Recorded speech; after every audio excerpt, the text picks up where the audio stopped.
ce stade, je le dis à la télé, il n'y a aucun dossier officiel aujourd'hui ouvert contre Marcelo à ce qui concerne meurtre et Mwasi Naye. Pour le moment, il n'y a pas ces dossiers. Il n'y a que ces deux dossiers où Ezali na Gombe Ao. Ils ont commencé à échanger. Le pasteur Marcelo a été invité. Il a comparu une fois et puis il n'était pas là. Il était en déplacement. Finalement, parti défenderesse, c'est-à-dire parti à pasteur Marcelo, Basali sous confiance était la juge. Ils ont recusé les juges. Ils n'ont plus confiance. Basengi, batinda dossier, et Sika Moussousou, proposé que Nengaliema ou ailleurs. Na mona nanga batu baza makila makasi me makila ya mama Blanche eza tellement makasi.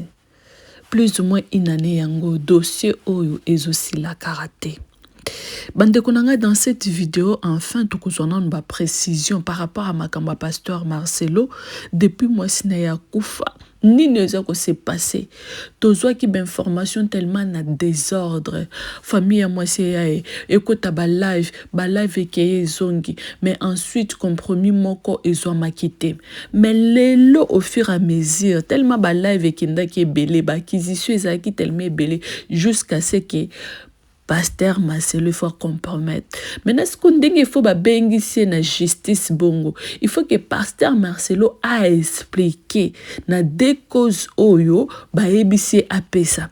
Bande konanga en tant que serviteur de Dieu, et ça problème grave, c'est juste pour expliquer que non ni dossier tel. Par exemple, question liboso, bato bazomona que usage défaut. Moi si nandenga kufa ki wana na explication apesa ki eza yangote et deuxième chose est ça que non babiloko moi si akufi asigna ki babiloko ki biloko nyonso revenir quelque part mobile de bazomona ngo clarté.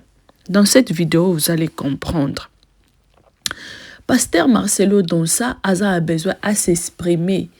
Mais à s'exprimer na moyen nini à s'exprimer na ba moyen et justice et puis à engager ba avocat oeza bazomona ke no dossier place ezo kendele bien te fo ba benda ngo nangalema bande konanga or nangalema eza bisika oyo ba dossier nyonso ba lettre nyonso o acte de décès et salamaki nangalema.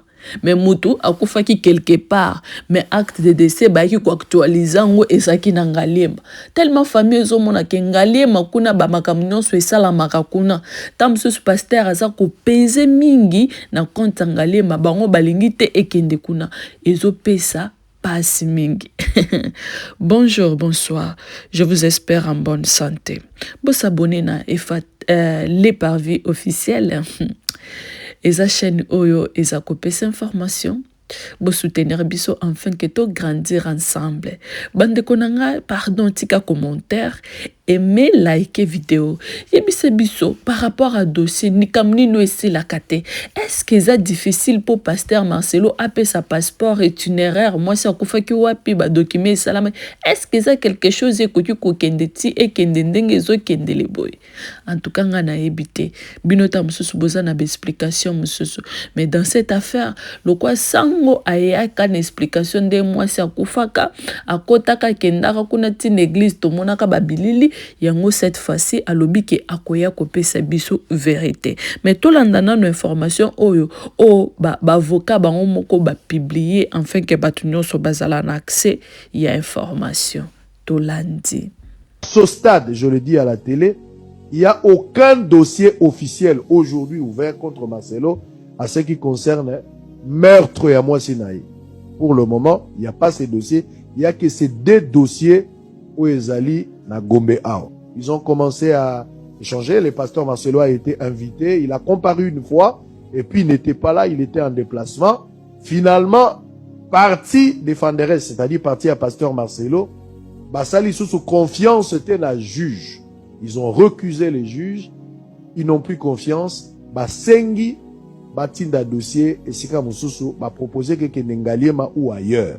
Spectateurs, depuis la mort de sa femme, le pasteur Marcelo Tunasi a camboisé la justice parce que famille à moi si pour na bango bazali ko contester moi biloko mibale. Je suis en train de suivre ces dossiers. Je suis en contact avec l'avocat. Il y a deux parties. Les avocats, il y a partie plaignante, il y a partie défenderesse. Bango le stazo kabango. Je suis dans une enquête. J'ai suffisamment évolué dans cette enquête. Je reviendrai le moment opportun pour vous donner les détails. Il n'y a personne aujourd'hui en République démocratique du Congo qui détient les éléments que j'ai à ma disposition. Je vous dis, je reviendrai ici pour étaler toute la vérité autour de ce dossier. Mesdames et messieurs, vous devez me faire confiance comme d'habitude en tant que journaliste d'investigation.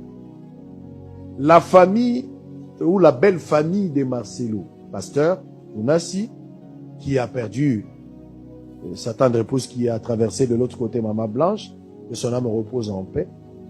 La famille de la Blanche va porter plainte contre le pasteur Marcelo pour 2 raisons. Mais ils ont résumé quand on a raison moko. Des faits. Pour la bango, ils ont faux usage de faux.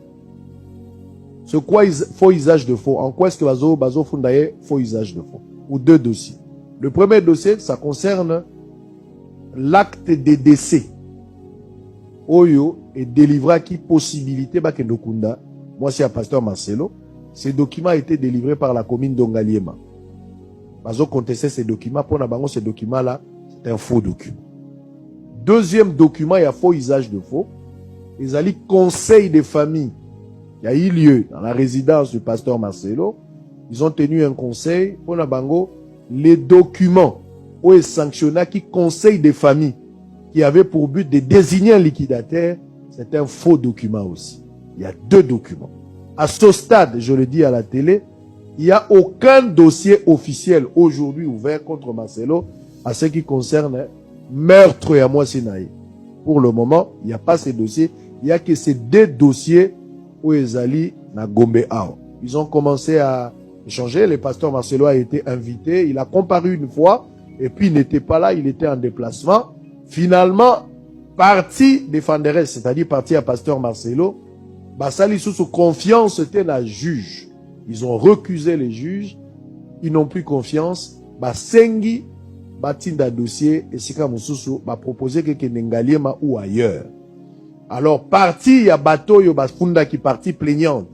Ba porter ba moyen na bango pour insister. Aujourd'hui le 17, c'était le jour oyo bayaki opesa ba moyen de défense par rapport à leur demande pour que l'affaire est à la prise en délibéré et après va décider pour la suite ceux qui va maintenir en na Gombe beoke Nengaliema. Les avocats viennent de sortir de là. Pour le moment, on ne sait pas dire qui a raison, qui a tort. Mais j'aurais voulu seulement restituer un peu ma fait tel que ça se présente au niveau du tribunal au Boyeba. Mais je reviendrai. Je vous dis, je vous rassure. Kinshasa, Congo, Afrique, le monde, il n'y a personne aujourd'hui qui détient des éléments. J'ai des éléments de preuve, des éléments compromettants. Il y a pas mal de choses. Je reviendrai ici sans complaisance, sans motif de conscience pour éclairer l'opinion. Je vais vous faire le compte rendu. J'ai un voyage prévu pour la Turquie parce que je dois compléter 2 éléments. Il y a déjà mon équipe sur place qui a travaillé sur le dossier. Il me reste 2-3 éléments à compléter. Dès que j'aurai fini, je reviendrai ici. J'ai été à la RVA, j'ai été à la RVA de Lubumbashi. Nous avons assez d'éléments. Je suis suffisamment éclairé. Je suis en contact avec la belle famille par l'entremise de l'avocat. Je suis en contact aussi avec la famille accusée par l'entremise de ses avocats. Je pense que j'ai aussi écouté des témoins qui chacun à son tour, j'ai suffisamment des éléments. Turkish, tout ce que vous voulez comme élément, je détiens ces éléments. Mais je reviendrai. Pour le moment, suivez ce qu'a été le compte rendu des avocats. Il y a partie défenderesse cet après-midi. C'est 2 minutes comme ça. Ensuite, on se retrouve après. On commence avec les débats tout à l'heure. Nous sommes mardi 17 mars 2026. Nous sortons, comme vous le constatez, nous sommes au palais de justice de la Gombe. En face, il y a centre financier. De une audience de renvoi de juridiction pour cause de suspicions légitimes. Nous sommes les avocats conseils du pasteur Marcelo Jérémy Tounassi. Il y a beaucoup de choses qui se disent. Tout autour, il y a dossier Oyo. Ils ont proposé hier la belle famille naïe, notamment il y a hier Liboso, il y a des femmes naïe, il reste mémoire Maman Blanche Odia Kandolo, Kwazali M. José Kandolo, a funda qui pasteur Marcelo, na tribunal il y a paix à Gombe. On a dossier à faux et usage de faux. Et l'une Kolobanine.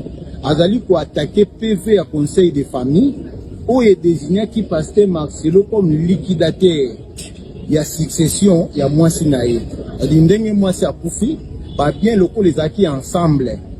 Et que non bakaboli angote, ezali au babenga ta succession. À quatre wana, pasteur Marcelo conseil de famille Salamati azaki désigné comme liquidateur. Mais moko ya ba membre ya famille, il y a défunte moi sinaï.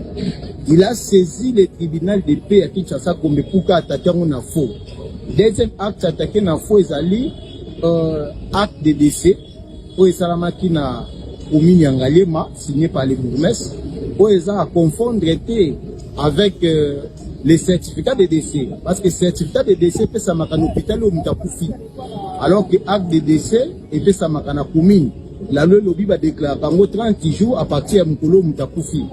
Malheureusement, bana Mkolo maman Blanche Akoufaki, si tu commune à date où Komaki ezaki déclaré na délété, raison pour laquelle Mobeko est aussi ndingisa pour ça lengo, il faut les canaux tribunal de paix pour zobabenga ka jugement supplétif d'acte de décès. L'état Mouzuzi a tripengalema a autorisé passer l'acte de décès pour les canaux de l'eau et Mobeko Pesaki, ne baï kozwa acte de décès, on a pu bataquer on a faux. Dans le moment où Tozolo, parce qu'il y a beaucoup de choses qui spéculent sur les réseaux sociaux, nous vous confirmons bel et bien que le pasteur Marcelo Azaya Bokangamati. D'ailleurs, beaucoup dans YouTube, à terre qui dimanche passé, il a prêché dimanche à l'église, donc il est en liberté, il n'a pas été arrêté. Bateau Bazo Ko Sabino qui Bazo l'angélé pour Naliwa à moi sinaï, Ezali Makambaliwa à moi sinaï, Ezali Makambuya maître, il y a homicide, il y a assassinat, Ezali Makambuya famille, il y a intérêt à famille, ou est-elle Makambuya Okabola Bozui. Ndenge nini yozo ko gérer ba bozui biso tozo ko gérer te nde place ba kaboneli yango wana e ba ko funda ye pour que ba attaquer ye zuzi alongola ye ani le pevu ane komisa ki ye mokonzi to moto azo ko gérer ba bien ya famille. Ndenge bouti kolanda video bandeko na ngai likambo ezaka likambo ba bien. Ba bien oyo pasteur Marcelo Azanango eza ba bien oyo a travaillé na mwasi. Parce que tango lobi ke abalaki mwasi azalaki mpiaka nzamba sali bazali kaka na mwasi wana ti bazui ba biloko nyonso lelo oyo ezoluka ba problème bazui yango na nzela moko na mwasi. Eza normal, il faut partager salama. Mais nako comprendre te Maman Blanche ndenge nini avant kufa il a signé déjà lettre ngwe wuti wapi nangalema o eza kolakisa keno il faut kaka ba bien et revenir na mobile de place au famille bazo mona ngo susu clarté ndenini mwasi a signé ke biloko e revenir na mobile ata mwana te attendre côté mais et revenir na mobile nde bazo mona ngo clarté bandeko na ngai na tango toza ko bala to ebite nini eza koya na sima biso tozo bala poto vanda pour le meilleur et pour le peu mais to ebite la fin eza ndenge nini pour ne pas créer ba désordre ya boye bandeko il est temps kozalaka clair oza mobali oza mwasi si oza ne loko il faut loba otike la famille to bana malamu koloba yango clairement ce que moni moyen ezate comment on a mukanda oye kozala oka ke ozate mukanda wana bakobimisa kango mais mukando bakomi kosalisa bantidate yango juste pour ba présenter pour ekoma yakala nde bato bazo comprendre les sociétés. Je vous aime beaucoup la famille et ça qui juste pour nous partager information parce que sur les réseaux sociaux makambozo bimebele pasteur Marcelo bazo kangae pour na mettre pasteur Marcelo basalibo mais en réalité selon des bazo pesa biso explication ezaka 2 points siko to ebité ba point mususu wana ekobima na su ekozala ba sous point to ekozala kaka en tout cas to ebité mais tout ce qui est sûr bazo wilande biloko pe pasteur Marcelo alobi a opesa te parce que soka lobaki a pesa mais likambo yo esesi la meloko aboye a pesa ya mwana bazo kende donc c'est que biloko ngo ezala ba millions ebele mais pasteur Marcelo a komi millionnaire ndenge nini eza juste question tout ça qu'on s'est posé ce qui a comme millionnaire kaka na musala nzambe nde e commissaire millionnaire to azalaka na ba business ne mususu oyo asalaka, to azalaka na ba entreprise ne mususu oyo ekotiselaka ye bambongo, ou bien ezaka entreprise moko oyo église partout na ba plantation aza kolona ba église atiango na sous forme ya eza entreprise avec but lucratif, to yebite parce que église pe ezaka ka personne morale, donc to yebite. Yango ka tolingaki to partager lelo en disant que dans la vie il faut ko yeba pour vie eza tellement mokuse yeba ko salela tango vivre malamu na batu, si y a quelque chose loba kozala na secret ko bomba makambo te partager kana batu parce qu'ata un jour mutu moko akoki koya ko bimisaka vérité. Je vous aime beaucoup la famille, on se voit prochainement. Bye.